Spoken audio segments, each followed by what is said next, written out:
What was that one point when Dr. Singh did that to himself?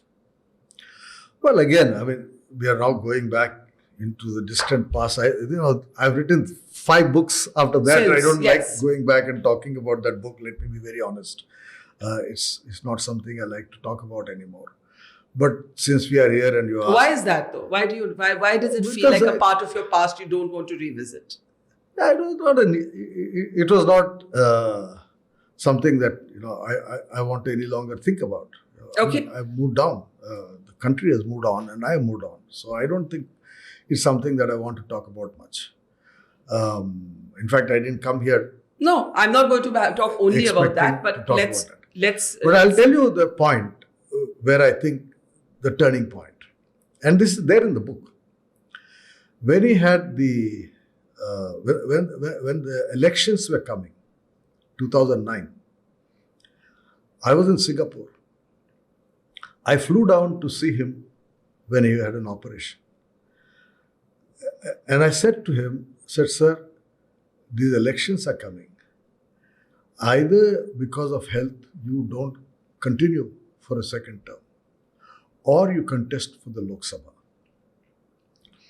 And I've said this in the book that, when he said, but my health is not in a good shape, I can't contest.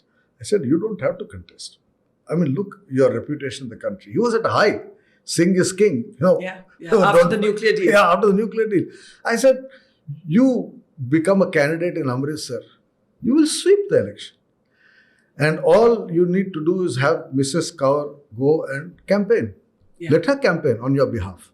So in fact, Mrs. Kaur was sitting there. She said, bilkul main karungi. I can campaign. So that would have been the turning point. If he had come back in 2009 to the Lok Sabha as an elected member of parliament, I tell you, history would have been different. It is that decision not to come into the Lok Sabha, the party's decision not to send him to the Lok Sabha, to keep him in the Rajya Sabha, and then for him to continue into a second term, which I think was the turning point. That's very interesting, and I tend to agree, because the power that you can legitimately claim as an elected member is very different. In fact, let me also add finally, and then this will be the last thing I'll say on this book. I came in June 2009, again from Singapore, to congratulate him on the victory. The results had come, he had been re-elected.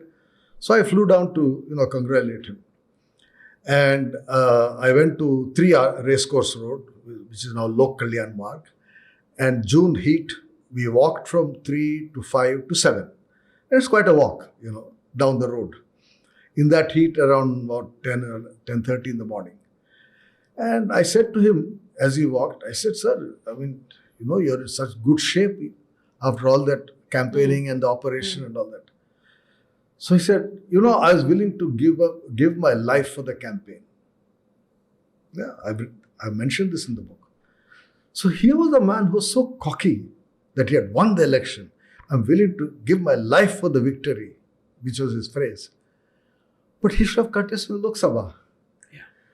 And everybody, then I went back to Singapore, and Rajdeep Sardesai called me.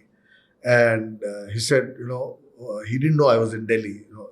He said, so you're sitting in Singapore and seeing all these things. What is your view? So I said to him, this is Manmohan Singh's victory. So he said, you say that, Mr. Baru, but people here are giving credit to Rahul Gandhi and to Sonia Gandhi. So I said, yeah, I know that's how the party would react, but I would give the full credit to him. And then he was in Congress headquarters, Akbar Road. So with the camera, and this is all live. Prithviraj Chavan was there. So he went to Prithviraj and said, Sanjay thinks there's a victory, credit should go to Dr. Manmohan Singh. What do you say? So Prithviraj said, yes, the credit should go to Sonia ji, to Rahul ji, and to Manmohan Singh ji. That was the beginning of the end, I thought.